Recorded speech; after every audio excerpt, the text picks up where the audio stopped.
ذکر کی 3 قسمیں ہیں. ایک ذکر کا نام ہے ذکر محبوب اور دوسرا ذکر ہے ذکر مقبول.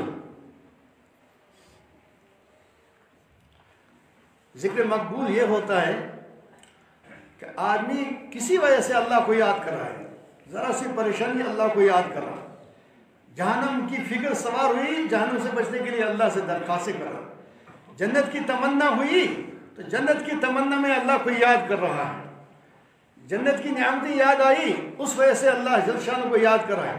اس سے کہتے ہیں ذکر مقبول. جس غرض کے لیے اس نے ذکر کیا ہے اللہ تعالیٰ اس کی وہ غرض پوری کرے گا.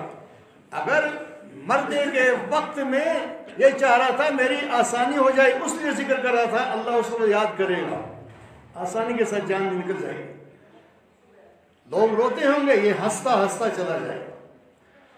اور قبر کی وحشت میں تنہا رہنا ہے, اندھیرے میں رہنا, اس وجہ سے اللہ کو یاد کر رہا تھا, اللہ جل شانہ وہاں کا مسئلہ حل کر دیں گے. پل صراط ایک لمبا راستہ ہے, وہ خوب طاری ہوا تھا, اس وجہ سے اللہ جل شانہ کو یاد کرا, اللہ وہ منزل آسان کر دیں گے. ایسے ہی جس غرض کے لیے دنیا کی کوئی پریشانی اس لیے اللہ کو یاد کر رہا تھا, اللہ اس پریشانی کو دور کر دے. یہ اس ذکر کا نام ہے ذکر مقبول. دوسرا ایک ہے ذکر محبوب. ذکر محبوب کہتے ہیں اس ذکر کو جسے کسی چیز سے کوئی غرض نہیں, صرف اللہ جل شانہ کی رضا چاہیے. ذکر کر رہا کس لیے؟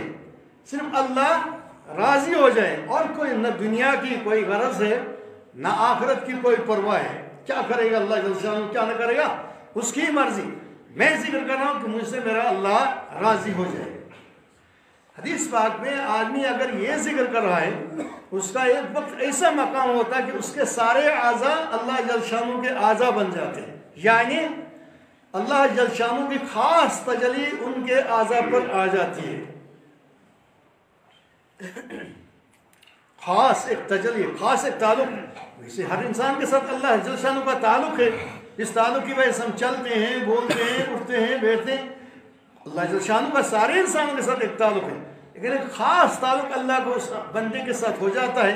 تو کیا ہوتا ہے, اس کا زبان سے وہی نکلے گا جو اللہ جل شانہ کو پسند ہے, کان وہی سنے گا جو اللہ کو پسند ہے, زبان سے وہی بولے گا جو محمد مصطفیٰ صلی اللہ علیہ وسلم کی پسند ہے, ہاتھ سے وہی کام کرے گا جو محمد مصطفیٰ صلی اللہ علیہ وسلم کی پسند کا کام ہے. کبھی ہاتھ سے, پاؤں سے, زبان سے, آنکھوں سے ایسا کوئی کام ہو ہی نہیں سکتا ہے جس کو اللہ تعالیٰ نے ذکر محبوب عطا فرمائے کہ وہ کبھی ایسا کام کرے جو اللہ کو ناپسند ہو یا رسول صلی اللہ علیہ وسلم کو ناپسند ہو. اس لیے کہ اس نے بلا کسی غرض کے اللہ کو راضی کرنے کے لیے ایسا ذکر کر دیا ہے. تو اس کے اعضاء پھر غلط کام نہیں کر پاتے, ایک خاص تعلق ہو جاتا اس کا. اور ایک ذکر ہے ذکر مردود.